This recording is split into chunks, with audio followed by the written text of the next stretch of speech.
الذين أذهب الله عنهم الرجس وطهرهم تطهيرا.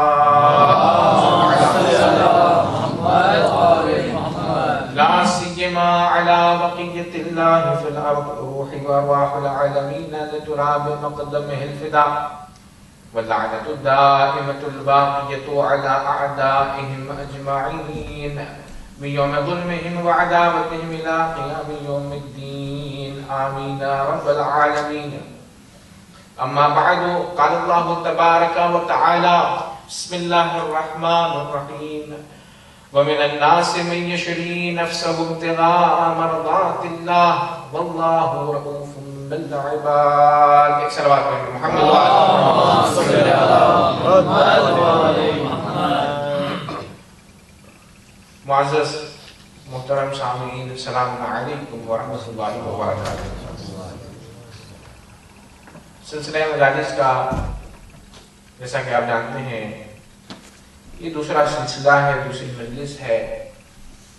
اس سے پہلے کہ میں اپنے مطلب کو شروع کروں، ظاہر ہے یہاں پر 2 مجلسیں ہوتی ہیں، تو اس وجہ سے میری گزارش ہے کہ مومنین تھوڑا جلدی تشریف لے کر آئیں تاکہ ہم جلدی مجلس کی شروعات کریں اور پھر یہاں سے مومنین دوسری مجلسوں میں جو ہے شرکت کر سکتے ہیں۔ ایک صلوات پر محمد و آل عزیزان گرامی، کل کی مجلس میں نے آپ کی خدمت میں یہ عرض کیا کہ امامت کتنا اہم عہدہ ہے اور امام بنانے والا صرف اللہ تبارک و تعالی ہے۔ رسول اکرم محمد مصطفیٰ صلی اللہ علیہ وآلہ وسلم، اللہ تبارک و تعالی نے انہیں بھی یہ حق نہیں دیا ہے کہ رسول اللہ اپنی طرف سے امامت کا جو ہے انتخاب کریں۔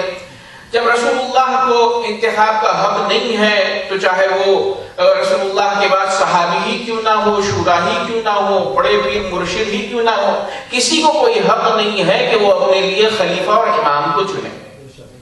تو اللہ تبارک و تعالی اعلان کرتا ہے امامت کا کس کے ذریعے؟ پیغمبر اسلام کے ذریعے۔ اور عزیزان گرامی، آج سے انشاءاللہ آئندہ آنے والی مجلسوں میں آپ کی خدمت میں یہ عرض کرنا ہے کہ رسول اللہ نے پوری زندگی جہاں جہاں پر رسالت کا تذکرہ کیا ہے وہاں وہاں پر ولایت علی بن ابی طالب کا تذکرہ کیا ہے۔ اور عزیزان گرامی، یہ 2 چیزیں ایسی ہیں کہ جو لازم و ملزوم ہیں۔ جہاں پر امامت ہوگی وہاں پر نبوت ہوگی، جہاں پر نبوت ہے وہاں پر امامت پائی جائے گی۔ رسول اللہ نے ہر جگہ جہاں پر رسالت کا تذکرہ ہوا ہے وہاں پر امامت کا بھی تذکرہ رسول اسلام نے کیا ہے۔ اور عزیزان گرامی، اس کی واضح سی مثال تاریخ میں آپ جا کر دیکھیں، روایتوں میں یہ ملتا ہے کہ رسول اللہ نے ابھی کلمہ لوگوں سے نہیں پڑھوایا تھا، یہ نہیں کہا تھا کہ قولوا لا الہ الا اللہ تفلحوا۔ روایتوں میں ملتا ہے مولا علی بن ابی طالب کی ولادت ہوئی اور فاطمہ بنت اسد لے کر آتی ہیں انہیں، تو عزیزان گرامی علی بن ابی طالب نے 3 دن تک اپنی آنکھوں کو نہیں کھولا تھا، لیکن جیسے ہی دستائے مبارک رسول اللہ میں آئے، رسول اللہ کی آغوش میں آئے، تو روایت یہاں پر یہ کہتی ہے کہ علی بن ابی طالب نے آنکھوں کو کھولا اور کھولنے کے بعد کیا کہا؟ کہا السلام علیکہ یا رسول اللہ۔ یعنی سب سے پہلا رسالت کا خطاب یعنی منصب کے اعتبار سے رسول اللہ کو جس نے پکارا ہے وہ علی بن ابی طالب کی ذات ہے۔ تو یہاں پر رسول اللہ کی رسالت کا تذکرہ ہو گیا۔ جیسے ہی رسول اللہ کی رسالت کا تذکرہ ہوا وہیں پر رسول اللہ نے علی بن ابی طالب کا جو جواب دیا ہے سلام کا وہ قابل ملاحظہ ہے۔ رسول اللہ نے یہ کہا وعلیک السلام یا خلیفتی و وصی و وارثی و صاحبان والی۔ ایک صلوات پر محمد و آل محمد۔ علی بن ابی طالب نے رسول اللہ کو منصب کے ذریعے پکارا، اور علی بن ابی طالب جب رسول اللہ کو منصب کے ذریعے سلام کیا علی بن ابی طالب نے، تو رسول اللہ نے بھی علی بن ابی طالب کی وصایت کا تذکرہ کر کے علی بن ابی طالب کی امامت کو سب سے پہلے وہاں پر بیان فرمایا۔ ساری زندگی یہ دونوں علی بن ابی طالب رسول کی رسالت کا قصیدہ پڑھتے رہے اور رسول اللہ علی بن ابی طالب کی ولایت کا قصیدہ پڑھتے رہے۔ یہ لازم و ملزوم تھے ایک دوسرے کے ساتھ ساتھ۔ عزیزان گرامی، جہاں جہاں پر علی بن ابی طالب کی ولایت کا اعلان ہوا ہے انشاءاللہ ایک ایک مطلب کو، ایک ایک جو ہے واقعے کو آپ کی خدمت میں مجھے پیش کرنا ہے۔ ایک صلوات پر محمد و آل محمد۔ عزیزان گرامی، وہ آیت کہ جسے میں نے انتخاب کیا ہے وہ سورہ بقرہ کی آیت نمبر 207 ہے، جس میں رسول اللہ سے اللہ تبارک و تعالی فرماتا ہے وَمِنَ النَّاسِ مَن يَشْرِي نَفْسَهُ ابْتِغَاءَ مَرْضَاتِ اللَّهِ وَاللَّهُ رَءُوفٌ بِالْعِبَادِ۔ اے رسول، بندوں میں ایسے بندے بھی ہیں کہ جو اپنے نفس کا معاملہ اللہ تبارک و تعالی کی رضایت کے لیے کرتے ہیں۔ اور یہاں پر بڑا عجیب جملہ ہے، اللہ نے یہ نہیں کہا، جو جملہ استعمال ہوا ہے مَن يَشْرِي فعل مضارع ہے۔ ادبیات عربی جو جانتے ہیں وہ اس بات کو جو ہے تائید کریں گے۔ اللہ تبارک و تعالیٰ یہ فرماتا ہے کہ علی نے ایک مرتبہ جان کا معاملہ نہیں کیا۔ یشری کہتے ہیں وہ شخص کہ جس نے معاملہ کیا ہے اور کرتا ہے اور تا قیامت جب تک کہ وہ زندہ ہے کرتا رہے گا۔ تو جانے گرامی، اللہ کی حمایت علی بن ابی طالب نے کی ہر جگہ کے اوپر. ساتھ علی بن ابی طالب ساری زندگی رسول اللہ کے تھے. اور عزیزان گرامی یہ آیت ریلیٹڈ ہے، تعلق رکھتی ہے شب ہجرت سے. یہ وہاں پر اس کا شان نزول وارد ہوا ہے. اب عزیزان گرامی رسول اللہ کے ساتھ دو شخصیتیں تھیں تاریخ میں، ایک جناب ابو طالب اور دوسری شخصیت علی بن ابی طالب کی. جب تک کہ جناب ابو طالب زندہ تھے اللہ تبارک و تعالی نے اپنے حبیب محمد سے یہ نہیں کہا کہ وہ مکے کو چھوڑے. ہجرت کا حکم کب ہوا ہے؟ ہجرت کا حکم اس وقت ہوا ہے کہ جب جناب ابو طالب رحلت فرما گئے. تو عزیزان گرامی روایتوں میں ملتا ہے، تاریخ نے ہمیں یہ بتلایا کہ کفار مکہ نے یہ دیکھا کہ رسول اللہ اس دنیا سے گزر چکے ہیں اور ابو طالب اس دنیا سے گزر چکے ہیں اور رسول اللہ کا اس طریقے سے کوئی مددگار باقی نہیں ہے. تو دار الندوہ میں یہ کفار مکہ جمع ہونے کے بعد انہوں نے فیصلہ کیا کہ یا تو رسول اللہ کو اسیر کیا جائے. ڈسکشن ہو رہا تھا، انہوں نے کہا رسول اللہ کو یہاں سے کر لیتے ہیں، یا رسول اللہ کو ہم مکے سے نکال کر باہر دوسری جگہ تبعید کر دیتے ہیں. اور گفتگو ہوتے ہوتے یہاں تک کی بھی بات آ گئی کہ لوگوں نے یہ کہا کہ یہ دو آپشن جو ہیں وہ خطرناک ہے. اگر رسول اللہ کو ہم نے اسیر بنایا تو بنی ہاشم بڑے قدرت مند ہے تو رسول اللہ کو چھوڑوا لیں. اور پھر اس کے بعد یہ کہا گیا کہ اگر رسول اللہ کو تبعید کیا جائے تو رسول اللہ کے کلام میں بڑا اثر ہے، قرآن مجید میں بڑا اثر ہے. تو ظاہر سی بات ہے رسول اللہ دوسری جگہ جائیں گے اور جانے کے بعد لشکر مہیا کر کے واپس آئیں گے اور مکے کو فتح فرمائیں گے. انہوں نے ساری دور دور تک کی باتوں کو سوچا ہوا تھا. اور اس کے بعد جانے گرامی یہ فیصلہ ہوا، شیطان آیا اور آنے کا اس نے کہا کہ بہترین طریقہ یہ ہے کہ رسول اسلام کو قتل کیا جائے. اب جانے گرامی یہ وہ مقام تھا کہ یہ سوچا گیا کہ اگر ایک قبیلہ رسول اسلام کو قتل تک پہنچاتا ہے تو بنی ہاشم اس قبیلے کو نیست و نابود کر دیں گے. تو وہاں پر کیا کیا گیا؟ وہاں پر یہ پروگرام کیا گیا. شیطان نے انسانی جسم اختیار کیا اور اختیار کرنے کے بعد وہ آتا ہے اور کہتا ہے کہ 40 قبیلے قریش کے جمع ہو اور ہر قبیلے سے ایک شخص آئے اور رسول اللہ کو قتل کرے تو بنی ہاشم 40 قبیلوں کے ساتھ نہیں لڑ پائیں گے اور خود وہاں لے کر راضی ہو جائیں گے. اچانک گرامی جب یہ پروگرام بن گیا جس میں ابو جہل بھی شامل تھا، ابو لہب بھی شامل تھا، سارے چوٹی کے کفار مکہ شامل تھے. اب اچانک گرامی یہ سارے کے سارے واقعے کو اللہ تبارک و تعالیٰ نے جبرائیل امین کے ذریعے رسول اسلام تک کے پہنچایا.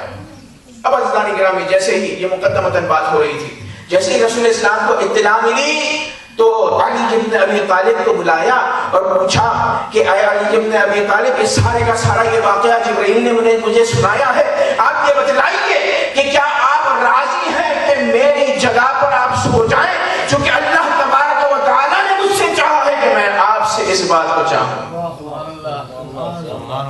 فضانی گرامی وہاں پر علی بن ابی طالب نے بڑا عجیب جواب دیا. فرماتے ہیں کہ یا رسول اللہ میں بچپن سے آپ کے ساتھ رہا ہوں اور آپ کو میں اکیلا چھوڑ دوں میں یہ نہیں چاہتا. آپ کی مجھ سے بتلائیے کہ میرے آپ کے بستر پر سو جانے سے آپ کی جان بچ جائے گی کیا؟ تو رسول اللہ نے کہا ہاں علی، اللہ تبارک و تعالیٰ نے ایسے ہی مقدر کیا ہے، اگر تم میرے بستر کے اوپر سو جاؤ گے تو میری جان بچ جائے گی. تو عزیزان گرامی علی بن ابی طالب خطرے کو جانتے تھے، لیکن تاریخ میں ملتا ہے جیسے ہی لبان مصطفیٰ سے یہ سنا کہ علی کے سونے سے رسول کی جان بچ جائے گی تو روایت میں ملتا ہے کہ فوراً سجدہ شکر میں گر گئے. اور یہ وہ سجدہ تھا تاریخ میں جو سجدہ شکر سے جس کو نام دیا گیا، اور یہ پہلا سجدہ شکر تھا جو علی بن ابی طالب نے بجا لایا. ایک صلوات پڑھیں پر محمد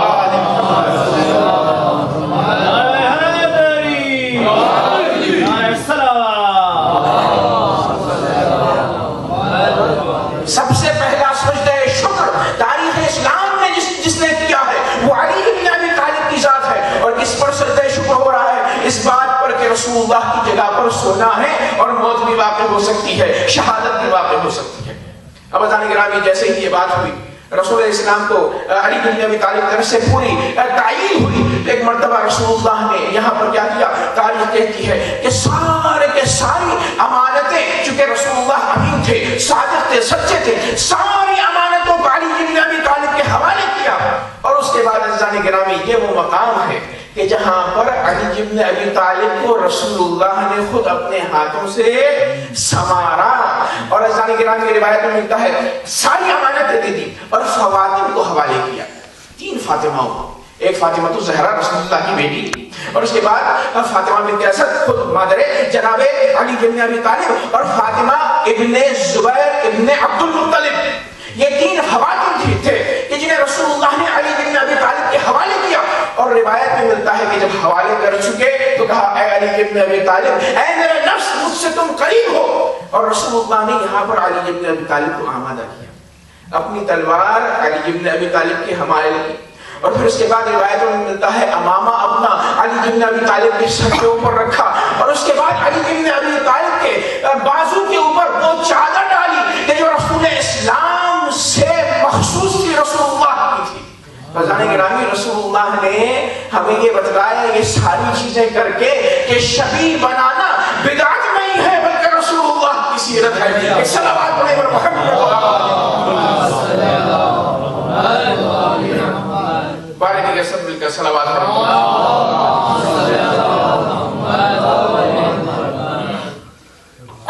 عزیزان گرامی جب اپنی شبیہ بنا چکے تو رسول اللہ نے یہ وہ مقام تھا کہ جہاں پر رسول اللہ نے علی بن ابی طالب سے خدا حافظی کی ہے۔ اب خدا حافظی کا عالم کیا ہے؟ خدا حافظی جب کر رہے ہیں تو رسول اللہ نے علی بن ابی طالب کو اپنے گلے سے لگایا اور رونا شروع کر دیا۔ جیسے ہی رسول اللہ رونے لگے علی بن ابی طالب بھی رونے لگے، اور عزیزان گرامی یہ رونا کون سا رونا تھا؟ علی کا موت کے خوف سے نہیں تھا، بلکہ یہ رونا علی بن ابی طالب کا رسول اللہ کے فراق کی وجہ سے تھا۔ لیکن عزیزان گرامی رسول اللہ کے ساتھ تاریخ میں کچھ لوگ ایسے تھے کہ جو غار میں تھے، رسول اللہ موجود تھے، رسول اللہ کے ہونے کے باوجود، رحمت للعالمین کے ہونے کے باوجود بھی انہوں نے گرفتار کیا۔ تو یہ ایک علی کی ذات ہے کہ جو موت کے میدان میں جا رہا ہے، موت کے بستر پر جا رہا ہے، لیکن سجدہ شکر کر رہا ہے، وہاں رسول اللہ کے ساتھ ہے لیکن گریوزاری میں مبتلا ہے۔ صلوات علیہ وسلم۔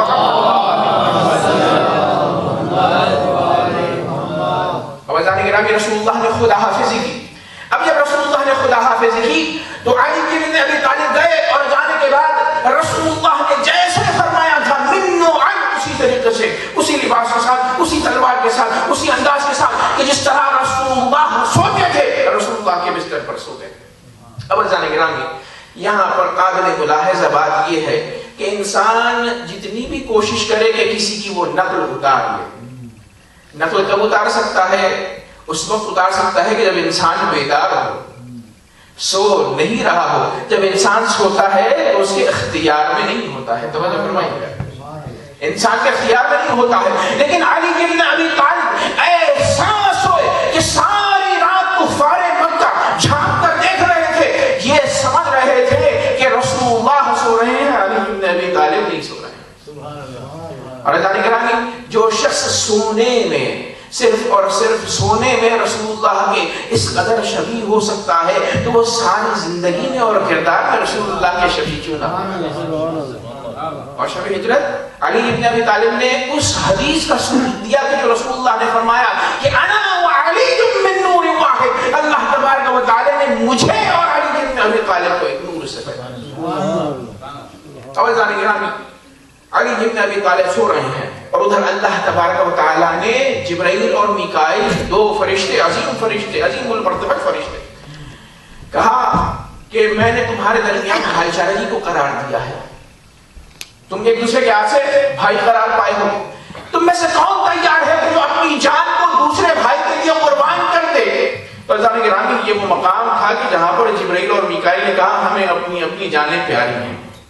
اللہ تبارک و تعالی نے کہا اچھا جاؤ دیکھو علی بن ابی طالب کو دیکھو کہ اپنی جان کو اوپر وہ بنا کر رسول اللہ اپنے بھائی کے اوپر سو رہا، بستر پر سو رہا ہے۔ تو جانے گرامی حکم ہوا کہ جائیں، اور جانے کے بعد انتظام حفاظت علی بن ابی طالب جبرائیل اور میکائیل کے ذریعے اللہ تبارک و تعالی، اور آئے دونوں فرشتے آنے کے بعد ایک تاریخی جملہ کہا ہے، اے علی بن ابی طالب مبارک ہو کہ اللہ تبارک و تعالی آپ کے ذریعے ملائکہ میں فخر و مباحات کرتا ہے. ہم وہ ہیں کہ جسے جان پسند ہے لیکن آپ وہ ہیں کہ جنہیں جان نثار کرنا پسند ہے. ایک صلوات پڑھیں بر محمد اب اذان گرامی وقت گزرتا گیا. یہاں پر ان لوگوں نے پروگرام بنایا تھا کہ رسول اللہ کو جو ہے قتل کیا جائے.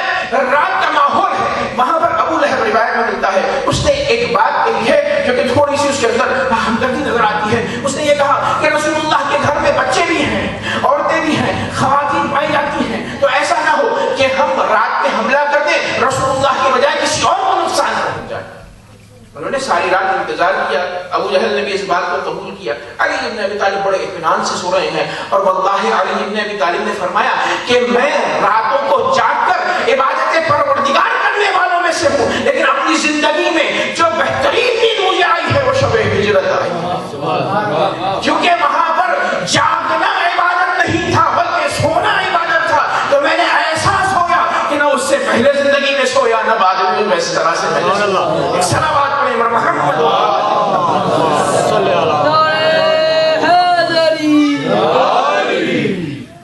گرامی. وہاں پر سونا اللہ تبارک و تعالیٰ نے عبادت قرار دیا, تو علی ابن ابی طالب نے اتم معنا میں, کمال معنا میں وہاں پر سو کر بتایا. اور عزیزان گرامی جب رات گزری اور شفق پھٹتی ہے تو ایک مرتبہ سب نے کہا کہ اب حملہ کیا جائے. حملے کی کیفیت کیا تھی؟ حملے کی یہ کیفیت تھی, یہ کہا گیا کہ رسول اللہ کو سوتے ہوئے ان کے اوپر حملہ نہ کیا جائے بلکہ رسول اللہ کو بیدار کیا جائے. اور بیدار کس طریقے سے کیا جائے کہ ہم رسول اللہ کی طرف جسارت کرتے ہوئے پتھر پھینکیں گے, اور جیسے ہی رسول اللہ اٹھیں گے تو تلواروں کو وہ دیکھیں, وہ خوف کھائیں, اور اس کے بعد ہم انہیں شہید کریں گے. کیونکہ ظاہر سی بات ہے سوتے میں اگر انسان بن جائے تو پتہ ہی نہیں چلتا ہے, متوجہ ہوتے ہوتے اس کی جان نکل جاتی ہے. انہوں نے کہا کہ ہمیں رسول اللہ کو خبردار کرنا ہے تاکہ سخت سے سخت رسول اللہ جان دیں اور گھبرا جائیں. یہ پروگرام ہوتا تھا. ظاہر سی بات ہے کفر ہے, انہیں کیا پتا کہ یہ نفس مطمئنہ کے مالک ہے. عزیزان گرامی جیسے ہی حملہ ہوا تو علی ابن ابی طالب جہاں پر جاگنا ہے وہاں پر برابر جاگے ہیں, وہاں سو نہیں رہے تھے علی ابن ابی طالب. اس سے پہلے کہ وہ کوئی جسارت کرتے علی ابن ابی طالب نے اپنی تلوار کو کھینچا, اور کھینچنے کے بعد کہتے ہیں کیا مقصد ہے. اور ظاہر کرا کہ جیسے ہی چادر ہٹی اور کفار نے علی ابن ابی طالب کو دیکھا تو بارہا کہنے لگے ارے یہ علی ابن ابی طالب ہے, محمد نہیں ہے. علی ابن ابی طالب ہے, محمد نہیں ہے. عزیزان گرامی میں یہ کہتا ہوں کہ کفار اس وقت محمد کو, علی کو محمد سمجھ رہے تھے, لیکن آج تک اس بات کو کفار تو سمجھ گئے لیکن مسلمان نہیں. واہ جی واہ, واہ جی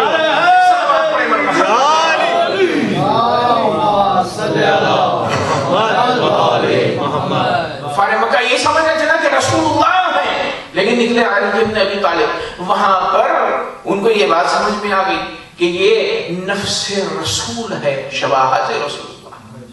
اب عزیزان گرامی جیسے کہ اٹھتے ہیں علی ابن ابی طالب, سارے جو ہے کفار نے, ظاہر سی بات ہے جو نیت زیادہ تھی اور مقصود یہ نہیں تھا علی ابن ابی طالب کا کہ وہاں جنگ کر, تلوار تو دفاع کے لیے علی ابن ابی طالب نے اٹھا لی, لیکن جنگ کرنا مقصود نہیں تھا. انہوں نے پوچھا رسول اللہ کہاں پر. اب عزیزان گرامی یہاں ٹیکنیکل جواب دیا ہے. اگر علی ابن ابی طالب کہہ دیں, راستہ بتا دیں, جیسے کہ بعض جو حضرت ساتھ گئے تھے انہوں نے گریا شروع کر دیا تاکہ رسول اللہ کا پتہ چل جائے لوگوں کو. اگر علی ابن ابی طالب کہیں گے بھئی رسول اللہ فلاں جگہ پر گئے ہیں تو ہجرت کا مقصد جو ہے ختم ہو جائے گا جس کے لیے سوئے ہیں. اگر علی ابن ابی طالب یہ کہتے ہیں کہ میں نہیں جانتا کہ رسول اللہ کہاں گئے ہیں تو یہ بات جھوٹ ہو جائے گی. تو وہاں پر کیا کیا, علی ابن ابی طالب نے کہا کیا تم نے رسول اللہ کو میرے حوالے کیا تھا جو رسول اللہ کا مجھ سے تم پتہ پوچھتے ہیں. ایک صلوات پڑھیں میرا محمد. کیا تم نے میرے حوالے کیا تھا رسول اللہ کو جو مجھ سے تم سوال پوچھتے ہو. عزیزان گرامی جیسے ہی انہوں نے یہ سنا تو ظاہر سی بات ہے علی ابن ابی طالب کے قتل کا مقصد نہیں تھا, ورنہ وہ اس بات کی مجال رکھتے تھے کہ علی ابن ابی طالب کو کوئی نقصان پہنچائے, کیونکہ بچپن ہی سے علی ابن ابی طالب شیر خدا ہے. سب کو پتا تھا کہ اجدر کو دو شک کرنے والا حیدر کرار علی ابن ابی طالب ہے. عزیزان گرامی وہ لوگ متفرق ہو گئے. متفرق ہونے کے بعد یہ وہ مقام تھا کہ جب علی ابن ابی طالب جیسے ہی صبح ہوتی ہے آتے ہیں کہاں پر, خانہ کعبہ کے پاس. اور خانہ کعبہ کی چھت پر سر چڑھ کر علی ابن ابی طالب نے فرمایا ایھا الناس، اے قوم عرب، میں علی ابن ابی طالب، میرے پاس آؤ اور آنے کے بعد جو امانتیں رسول اللہ کے پاس تم نے رکھوائی تھیں انہیں تم مجھ سے وصول کر سکتے۔ عزیزان گرامی، جو علی ابن ابی طالب دنیاوی معاملات میں، دنیاوی امانتوں میں رسول اللہ کا خلیفہ بن سکتا ہے تو پھر وہ دین کے معاملے میں رسول اللہ کا خلیفہ کیوں کرتا ہے؟ واہ واہ، سبحان اللہ، صلوات پڑھیں بر محمد۔ جانے گرامی، امانتیں ساری کی ساری علی ابن ابی طالب نے ادا کی۔ اب ادا کرنے کے بعد رسول اللہ نے یہ کہا تھا کہ علی جب امانتیں ادا ہو جائیں تو پھر آپ واپس ہجرت کرتے ہوئے مدینے کی طرف چلے آنا۔ اب جانے گرامی، اس طرف علی ابن ابی طالب امانتیں ادا کر رہے ہیں، اور کتنے دن لگے امانتیں ادا کرنے وہ آپ کی خدمت میں عرض کروں گا۔ علی ابن ابی طالب نے امانتیں ادا کی، اور پھر اس کے بعد رسول اللہ 3 دن تک کہاں پر موجود تھے؟ غار ثور میں موجود تھے رسول اللہ۔ اور جانے گرامی، کسی کو خبر نہیں تھی کہ رسول اللہ کہاں ہے سوائے علی ابن ابی طالب۔ اور 3 دن تک کھانا اور آذوقہ جو رسول اللہ تک پہنچا ہے وہ علی ابن ابی طالب نے پہنچایا ہے۔ اور جب 3 دن گزر گئے تو تیسرے دن روایت میں ملتا ہے کہ علی ابن ابی طالب 3 اونٹوں کو لے کر گئے اور جانے کے بعد رسول اللہ کے حوالے کیا اور کہا رسول اللہ اب سارے کا سارا راستہ سیف ہے اور آپ یہاں سے تشریف لے جا سکتے ہیں۔ یعنی اگر دیکھا جائے تو رسول اللہ کی ساری ہجرت کو جس نے مکمل کیا ہے وہ علی ابن ابی طالب ہے۔ سبحان اللہ، نعرہ حیدری، صلوات بر محمد اللہم صلی علی گرامی، علی ابن ابی طالب نہ ہوتے تو رسول اللہ کی ہجرت ناممکن تھی۔ یہی وجہ ہے کہنا پڑے گا چونکہ ہجرت رسول اللہ علی ابن ابی طالب کی وجہ سے مکمل ہوئی ہے، تو جو رسالت کے مقصد کو اور پیغام کو رسول اللہ نے پوری زندگی پہنچایا اس سارے پیغام میں علی ابن ابی طالب برابر کے شریک ہیں، برابر کے شریک ہیں۔ اور عزیزان گرامی، جیسے ہی رسول اللہ نکلے تو روایت میں ملتا ہے کہ اس سے پہلے یعنی رسول اللہ نے رات گزارنے کا پہلا جو دن تھا غار میں، رسول اللہ جو جیسے ہی صبح ہوگی ہے رسول اللہ نے دیکھا کہ جبرائیل امین آ رہے ہیں، اور آنے کا انداز یہ ہے کہ بڑے مسکراتے ہوئے جبرائیل آ رہے ہیں۔ کہا کہ جبرائیل مسکرانے کا کیا مقصد ہے؟ کہا یا رسول اللہ، اللہ تبارک و تعالیٰ نے وہ آیت اتاری ہے کہ جسے خود وہ پسند کرتا ہے اور آپ بھی پسند فرمائیں۔ اور پھر اس کے بعد آیت جو اتری ہے فرمایا اللہ تبارک و تعالیٰ نے وَمِنَ النَّاسِ مَن يَشْرِي نَفْسَهُ ابْتِغَاءَ مَرْضَاتِ اللَّهِ وَاللَّهُ رَءُوفٌ بِالْعِبَادِ۔ جبرائیل امین کہتے ہیں یا رسول اللہ، علی ابن ابی طالب کے اس عمل سے اللہ تبارک و تعالیٰ نے ابھی اعلان کرنے کا حکم دیا ہے کہ آپ کے بعد آپ کے خلیفہ اور وصی علی ابن ابی طالب کی ذات ہوگی۔ اللہم صلی علی محمد و آل محمد۔ جانے گرامی، جیسے یہ بشارت ہوئی رسول اللہ بڑے خوش تھے، اور رسول اللہ جب چلے گئے تب روایت میں ملتا ہے کہ رسول اللہ مدینے میں وارد نہیں ہوئے۔ توجہ فرمائیے گا یہاں، کیونکہ رسول اللہ کی ہجرت کو مکمل کرنے والے علی ابن ابی طالب ہیں، تو ہجرت علی نے رسول کی مکمل کی ہے، تو رسول اللہ نے بھی اپنی ہجرت کو مکمل نہیں کیا جب تک کہ علی ابن ابی طالب نہ آ جائے۔ واجبہ روایت میں ملتا ہے کہ مدینے سے پہلے ایک مقام ہے کہ جس کا نام مقام قباء ہے، جو کہ ابھی مدینے میں داخل ہو گیا لیکن اس زمانے میں مدینے کے باہر تھا۔ رسول اللہ وہاں پر گئے اور جانے کے بعد جو صحابی ناخواستہ طور پر رسول اللہ کے ساتھ آ گیا تھا، رسول اللہ نے اس سے بھی کہا کہ ہم اسی مقام قباء پر رکتے ہیں اور علی ابن ابی طالب کا انتظار کرتے ہیں۔ واجبہ سبحان اللہ۔ فضائل گرامی، انتظار امام رسول اللہ کی سیرت ہے۔ ایک صلوات پڑھیں پر محمد صلی اللہ محمد۔ فضائل گرامی، جو صحابی رسول اللہ کے ساتھ تھے انہوں نے کہا یا رسول اللہ، علی ابن ابی طالب تو دشمنان میں گرفتار ہے، وہ علی ابن ابی طالب ہو سکتا ہے انہیں آتے آتے 1 مہینہ لگ جائے کہ ہم 1 مہینہ یہاں پر رکے رہیں گے۔ رسول اللہ نے کہا بے شک 1 مہینہ رکیں گے، 2 مہینے رکیں گے، جب تک علی ابن ابی طالب نہ آئیں گے میں یہاں سے ہجرت کو ادامہ نہیں دوں گا۔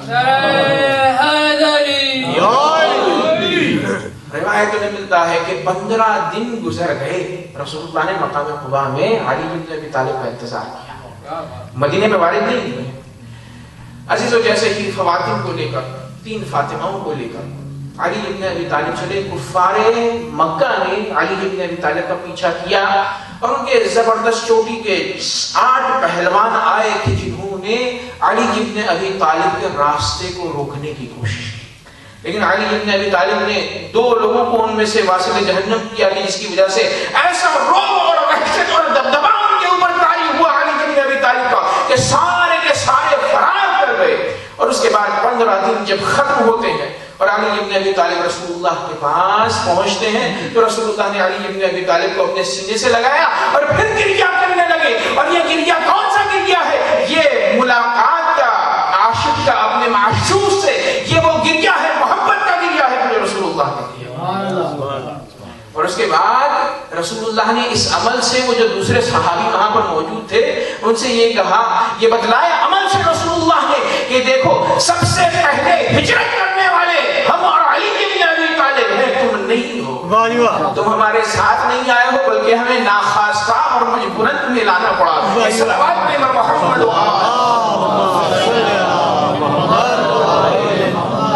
تو یہ شب ہجرت میں علی ابن ابی طالب کی شان میں آیت نازل ہوئی اور اللہ نے ولایت, رسول اللہ نے ولایت علی ابن ابی طالب کو شب ہجرت میں ظاہر کیا کہ میرے بعد جو امانتیں لوگوں کی, دنیاوی امانتیں دینے کے قابل ہے وہ علی ابن ابی طالب ہے. جب دنیاوی امانتیں میں نے ساری سپرد کر دی, ظاہر سی بات ہے دنیاوی میں عام معنی میں کہہ رہا ہوں, لیکن امانت میں ایک معنوی پہلو بھی موجود ہے. کسی نے اگر مجھے امانت دی ہے تو شرع اسلام کیا کہتا ہے؟ مجھے امین ہونا چاہیے, اس کی امانت کو لوٹانا چاہیے. تو ایک فقہی مسئلے کو رسول اللہ کے بعد جو ادا کر رہے ہیں وہ علی ابن ابی طالب کی جانب. تو جہاں پر وہ شائستہ ہیں رسول اللہ کے اس معاملے میں چھوٹی سی بات میں خلیفہ بننے کے, چاہتے تو رسول اللہ دوسرے حضرات کو بھی امانت سپرد کر سکتے تھے, لیکن انہیں رسول اللہ نے امین نہیں سمجھا. جنہیں امین سمجھا ہے وہ صرف اور صرف علی ابن ابی طالب کی ذات ہے. صلوات علیہ محمد.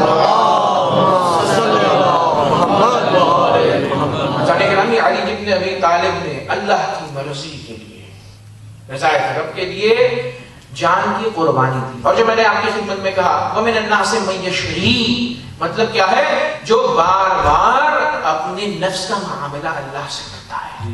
ساری زندگی میں اپنے نفس کا معاملہ علی ابن ابی طالب نے اللہ تبارک و تعالیٰ سے کیا. روایت میں ملتا ہے کہ خود علی ابن ابی طالب فرماتے ہیں کہ کوئی ایسی جنگ نہیں ہے کہ جس میں میں نے شرکت نہ کی ہو سوائے جنگ تبوک کے, اس میں بھی خلافت مقصود تھی. وہاں پر بھی جو نہ جانے کا مطلب تھا وہ مطلب یہ تھا کہ رسول کی جگہ پر جانشین رسول علی ابن ابی طالب رہے, کیونکہ منافقین وہاں پر موجود تھے. تو منافقین کے ختم کرنے والے علی ابن ابی طالب ہیں. منافق کی پہچان ہی ایمان بے ابو طالب اور غیر ایمان بے ابو طالب سے واضح ہوتی ہے. تو جانے گرامی, جان کو نثار کیا علی ابن ابی طالب نے اپنی پوری زندگی, اور جان کو نثار کرنا دوسروں نے بھی جان نثاریاں کی ہیں, لیکن علی کی جان نثاری میں کم سے کم 3 خصوصیتیں بڑی اہم ہیں. کیوں؟ اس لیے کہ جب بھی علی ابن ابی طالب جنگ کے لیے گئے ہیں, فتح تو اللہ تبارک و تعالیٰ دینے والا ہے. مقصد علی ابن ابی طالب کا فتح حاصل کرنا نہیں ہوتا تھا. علی ابن ابی طالب ہر جنگ میں یہ چاہتے تھے کہ علی کو شہادت نصیب ہو.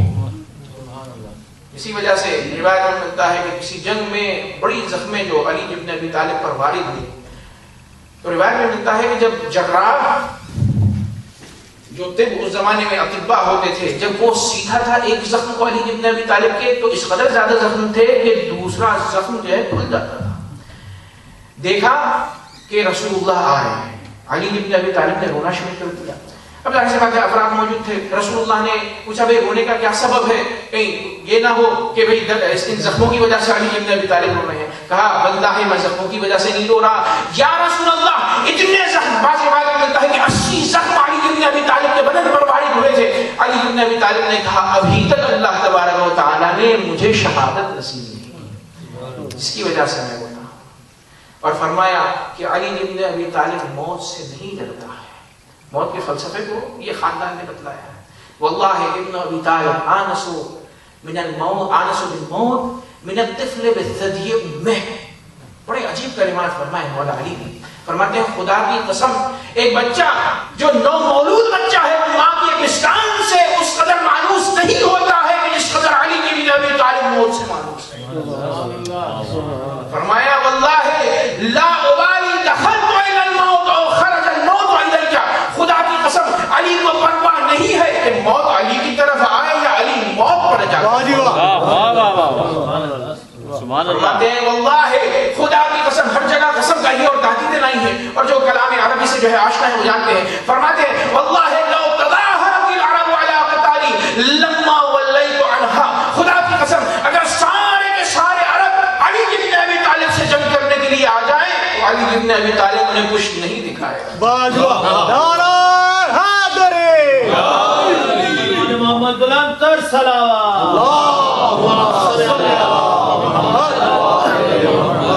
یہی وجہ ہے علی بن ابی طالب نے جنگ کی خصوصیتوں میں سے ایک خصوصیت یہ بھی تھی کہ کبھی تیز رفتار گھوڑے کو علی بن ابی طالب نے جنگ میں استعمال نہیں کیا اور کبھی زراعت پیچھے نہیں باندھی. پوچھا یا علی مقصد کیا ہے, گھوڑا تیز استعمال کیوں نہیں کرتے؟ تو امام نے فرمایا کہ اولاً میں جنگ سے بھاگتا نہیں ہوں, جو بھاگتے ہیں انہیں چاہیے کہ وہ تیز رفتار گھوڑا. اور تیز رفتار گھوڑا رکھنے کا دوسرا مقصد یہ ہوتا ہے کہ دشمن کو دوڑا کر مارا جائے. لیکن علی ابن ابی طالب سے جو فرار کر کے بھاگ کر جان بچانا چاہتا ہے تو علی اتنا سخی ہے کہ اس کے پیچھے بھاگ کر اسے نہیں مارتا, اس کی جان کو اسے بخش دیتا. صلوات پڑھیں پر محمد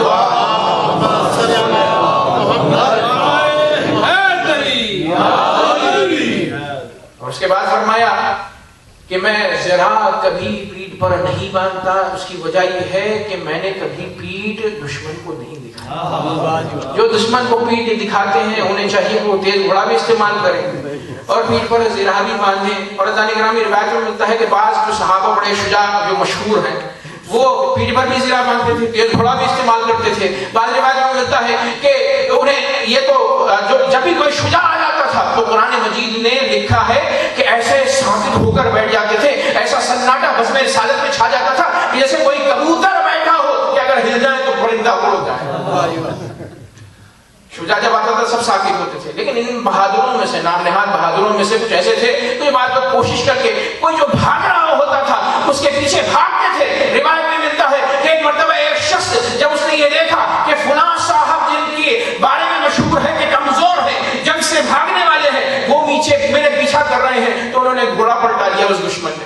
تو جیسے ہی اس نے گھوڑا پلٹایا تو یہ صاحب جو پیچھا کر رہے تھے اب یہ بھاگنے والوں میں سے ہو گئے, وہ پیچھا کرنے والوں میں سے ہو گیا. اس صلوات پڑھیں پر محمد.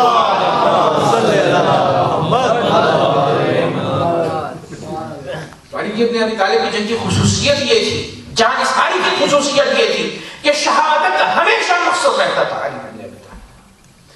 اور دوسری خصوصیت علی کی جنگ کی عزیزو یہ ہے کہ علی بن ابی طالب نے ہمیشہ جو جنگ کی ہے وہ جنگ قربتاً الی اللہ تھی, اللہ کے لیے تھی. اس زمانے میں جنگیں ہوتی تھیں, آج بھی جنگیں ہوتی ہیں. جنگوں کا مقصد کیا ہوتا ہے؟ دوسرے جگہوں کے اوپر انسان تسلط اختیار کر لی. آج جیسے مثال کے طور پر ملکوں نے دوسرے ملکوں کے اوپر حملہ کیا, زمین لے لی, مثلا پیٹرول لے لیا, یہ مفادات ہوتے ہیں نا جنگ کے.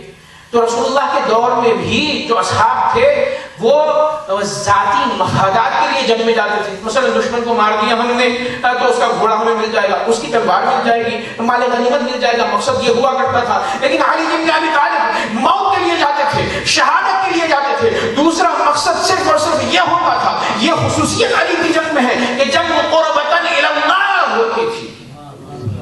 یہی وجہ ہے کہ جب ہم ابن عبد ود نے لعاب دہن علی کی طرف اچھالا اور جسارت کی تو اس وقت روایت میں ملتا ہے علی بن ابی طالب اٹھ کھڑے ہوئے اور تھوڑا سا ٹہلنے لگے, پھر اس کے بعد پھر سے زیر اسے کیا, اس کے سر کو قلم کیا. جب پوچھا گیا تو علی بن ابی طالب نے کہا کہ اس نے جیسے ہی جسارت کی تو علی بن ابی طالب کو غصہ آ گیا کہ کس کی مجال ہو سکتی ہے کہ وہ علی کے ساتھ ایسی جسارت کرے. چونکہ علی کو ذاتیات کی وجہ سے, اپنی وجہ سے علی کو غصہ آیا تھا. یہ طبیعت انسان میں ہے, یہ کوئی برائی نہیں ہے. غصہ انسان کی لیے اگر کوئی اس عظمت حوالے شخصیت کی ایسی توہین کرے تو یہ جسارت ہے. غصہ آنا علی بن ابی طالب کا وجہ تھا, لیکن فوراً علی بن ابی طالب نے کنٹرول کیا اور پھر اس کے بعد قربتاً الی اللہ اس کے اوپر ضربت لگائی. یہی وجہ ہے کہ رسول اللہ نے جیسے ہی یہ سنا تو اللہ تبارک و تعالیٰ کی طرف سے حکم ہوا کہ اے رسول آپ اعلان کریں ضربت علی کی یوم الخندق افضل من عبادت الثقلین، کہ علی کی ایک ضربت عبادت ثقلین سے قیامت تک کے لیے افضل ہے. ایک صلوات پڑھیں پر محمد